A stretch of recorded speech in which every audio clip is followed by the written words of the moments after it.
I'm looking at them, and I'm looking at myself. I was like, these not kids, these is men. Some people don't make it past the door. I made it to my bed, at least. I went to Rikers Island with a friend of mine, and he had already been back and forth to Rikers Island, and this was my first experience. And when I got into the day room of the house where we was at, my friend was with me, luckily, and we were sitting there talking, and all of a sudden I seen him stand up and walk to the corner of the day room, and I couldn't understand what was happening. And when I turned around, there were two guys coming to take my sneakers.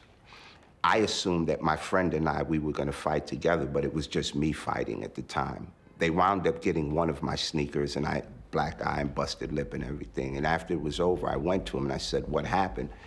And later on that night, he brought me back my other sneaker, and he said to me, he said, I had to know that you could stand up for yourself before I stand up for you. And so that was my induction into the way things ran on Rikers Island. My name is Damian James Stapleton. I'm 29 years old. I grew up in the Bronx, and I moved immediately to Harlem to live with my grandmother. My mom was addicted to crack cocaine, and she would always be gone. I was abused as a kid in pretty much any way you can think of, you know? My grandmother would beat me. I have scars to this day on my head from my grandmother, like, abusing us, you know, physically, just from being under the influence of alcohol.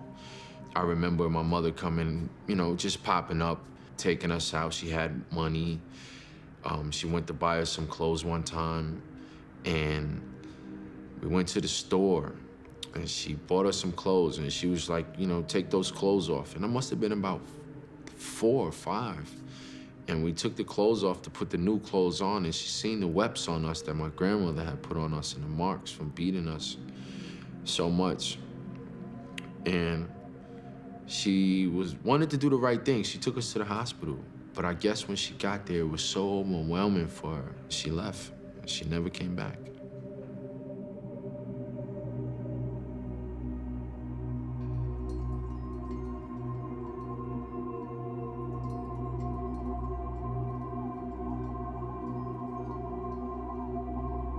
My mental disorder diagnosis is unspecified personality disorder, mind and mood disorder, and anxiety disorder. I knew something was wrong with me because I could never sleep at night.